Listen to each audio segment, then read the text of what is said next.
احنا ليه بنشرب جنزبيل بودرة؟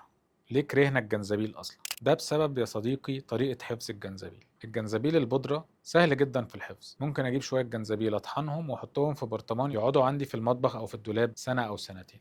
بس هل تعرف يا عزيزي إن الجنزبيل الطبيعي ممكن أحفظه بطريقة سهلة جدا ومن غير أي مجهود؟ لو نزلت اشتريت جنزبيل من عند الخضرواتي أو من السوبر ماركت، وأول لما جبته غسلته في شوية مية وحطيته في كوباية أو علبة مية في التلاجة، الجنزبيل ده مش هيبوظ في يوم أو في يومين. بالعكس، ده ممكن يقعد عندك في التلاجة شهر أو شهرين. تقدر كل يوم تطلعه وتاخد منه حتة تغليه وتشربه وتستفيد بفوائده من غير ما يبوظ منك ولا حاجة. في ناس كتير هتيجي تقولي أنا الجنزبيل ده بيعمل لي حموضة وبيحرق لي زوري وما بطيقوش. أقول له تعرف إن أنت ممكن تشرب جنزبيل من غير ما يجيلك حموضة؟ لو حطيت مع الجنزبيل شوية نعناع بلدي مش هيجيلك حموضة ولا حاجة، وهتقدر تستفيد بكل فوائده من غير ما يجيلك حموضة.